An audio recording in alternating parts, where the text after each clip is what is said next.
Yo, what is up? Nerfs are incoming for the EBR 105, EBR 90, yes, even the premium EBR 75. We are going to talk about it today. We're going to go through all the details and what are the plans that are coming up for these tanks. If you're here for the first time, consider subscribing and giving this video a like. This is the best way you can support my channel.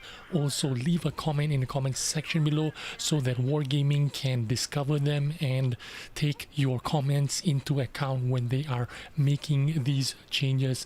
But first, let's look at the literature that's been published by Wargaming. We want to approach the solution of the problem from two directions. So there are two directions here. First, we'll make changes to the mechanics of the wheel damage. Previously, a damaged wheel did not affect the current speed of the machine, only the dynamics. Therefore, if you continue to drive without losing speed, then to the damaged wheel will not affect the behavior of the machine too much. But if you slow down, for example, with a sharp turn, then due to the damage of the wheel of the tank, the dynamics will be reduced and it will be difficult to gain speed again. So what does that mean? There are two changes that are going to happen here. First, they want to make adjustment to the mechanics, and now if the wheel is damaged, not only the dynamics of the machine will deteriorate, but the speed will also be noticeably decreased. Damage to the drive wheel will reduce overall power to the machine, and damage to the ground link wheels will affect speed. What does this mean? Given almost all wheel vehicles in the game have all the wheels leading, damage to any of them, both raised and lowered, will cause deterioration to the dynamics. However, the speed of the car will decrease only when taking into account damage to the wheels that are touching the ground. A simple example, Panhard 105 moves at 95 km an hour. After damage to the first wheel, it will quickly lose speed to 68 km an hour. And if you further damage the second wheel, it will lose speed of up to 52 km an hour.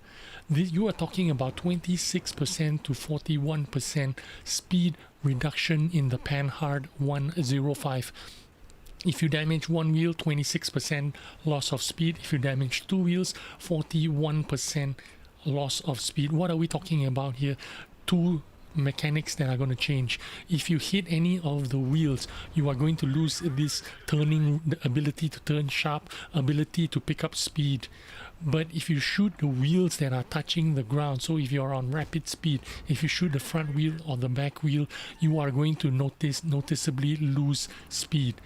Your speed is going to drop tremendously. Also, the two tanks have been nerfed, is the EBR 105 and the EBR 90. Here you can look at those changes. Dispersion slightly worse on the move, slightly worse during hull rotation, slightly worse during turret rotation, very minuscule, just slightly nerfed. Aiming time 1.2 seconds to 1.4 seconds. View range reduced 10 meters from 350 to 340. Engine power also less powerful from 750 to 720. Maximum speed, instead of the 95 kilometers an hour top speed, they're going to reduce it to 91 kilometers an hour. Reverse speed from 70 to 65. Engine fire probability also gone up a lot there, from 0.1, which is almost non-existent, to 0.15 chance of fire. So there are a lot of changes here, especially to the dynamics and to damage to the wheels. These are the changes that's going to happen, and it's going to happen, it's going to affect all the wheeled vehicles, including the EBR 75, and I'm going to tell you how it's going to affect the EBR 75 as well. But first, we can also take a look at the nerfs that are coming for the EBR 90. Looks like the EBR 90, the gun handling is going to remain the same. There's no changes to the gun and how the gun shoots, but there are some changes to the rapid mode. Instead of 85 kilometers an hour, drop to 83. Reverse speed, instead of 85, drop to 83. Engine power also reduced from 580 to 560 kilometers an hour. So earlier on we were talking about the dynamics that's going to change. When you shoot the side of the tank or the wheels, the EBRs are going to lose the incredible way it turns, how sharp it turns, how fast it gets up to speed. Those things are going to be affected throughout all the wheeled tanks, the EBR 105, even the premium EBR 75. Now, they are not nerfing the EBR 75 in terms of the published performances, but this change in dynamics is going to change how the EBR works as well. So we are talking about EBR 105. Previously, the top speed 95 kilometers an hour. Even after you get shot, you are still able to maintain the speed of 95 kilometers an hour, no problem. But in the new iteration, you get shot, you're going to lose your speed up to 68 kilometers an hour, and then previously you lost 2 wheels, your speed dropped to 76 kilometers an hour. In the new iteration, you're going to lose your speed, it's going to drop to 52 kilometers an hour. How does this work? For the EBR 75, it means one damaged wheel, it's going to drop the top speed from 60 to 48 kilometers an hour, and if you damage the second wheel as well, the speed is going to drop to 36 kilometers an hour. Much easier to kill. So yes, EBR 75s are definitely going to be affected as well. What is the problem of wheeled tanks? Well, the problem is they are not balanced against the rest of the light tanks. They play so very different from other light tanks, and compared to other tanks, it's even bigger difference. You know, some will argue that the whole point is to make them different, but the problem is they are not just different, they are better than regular light tanks. And the proof of this is in clan wars and advances. Previously, people used to play LT100s because that was the strongest light tank there was in tier 10s. But ever since the EBRs, everybody plays the EBRs because EBRs are a lot more difficult to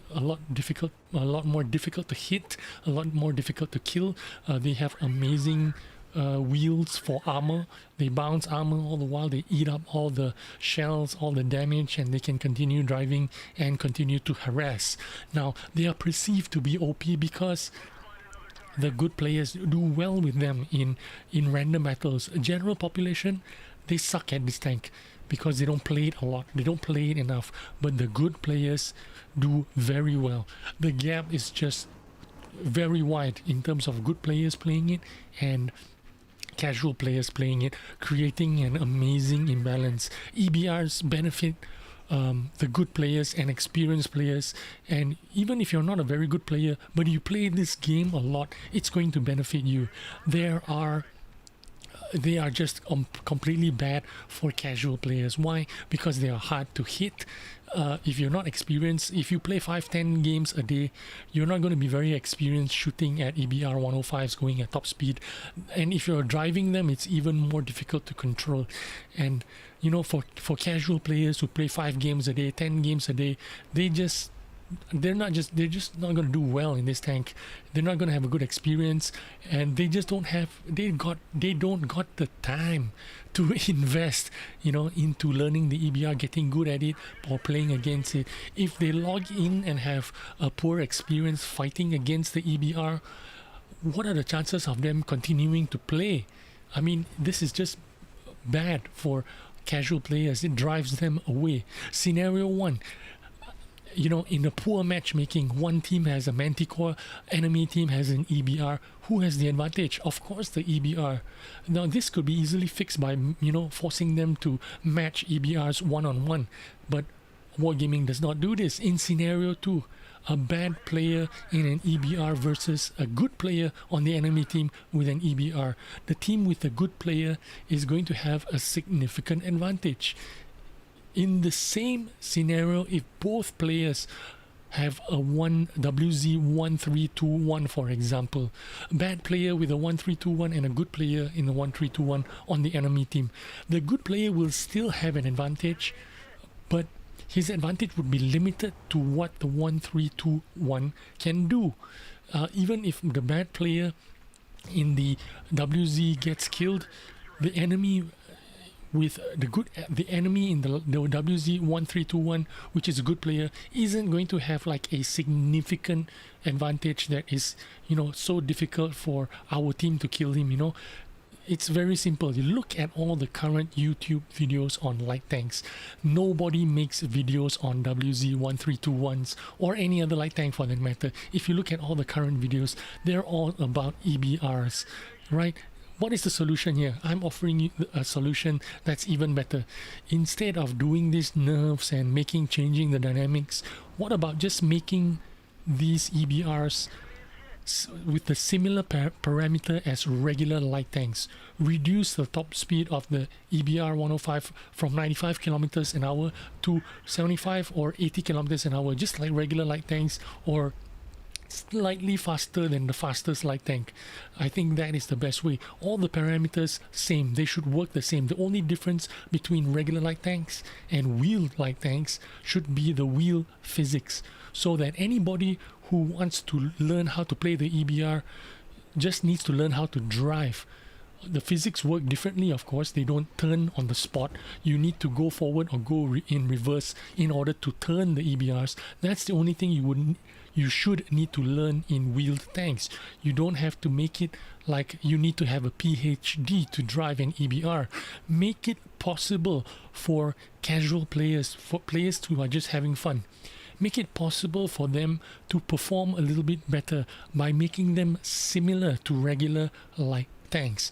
Good players will continue to do well in EBRs, whatever you do to them, whether you make them bad or worse or whatever, they will still continue to play well in EBRs because they play a lot and they are experienced players and they are good players. So they will continue to perform the same way.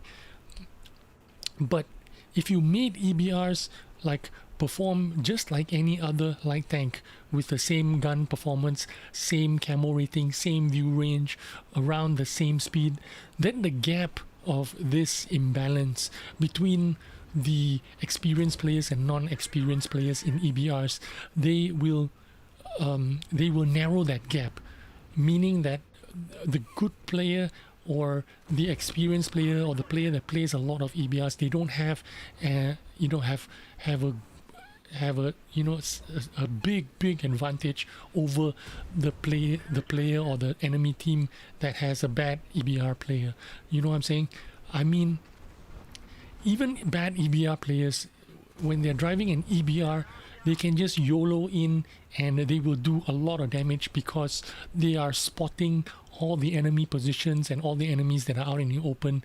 And even if they're bad players, they are doing a lot of harm to the balance of the game. And that is my point. I hope this made a little bit of sense to you. I hope you have an opinion. If you do, please share it in the comments section below. I'm sure Wargaming do read them, and voice your opinion. Let them know which direction you want wheeled tanks to go. So anyway, thanks for watching.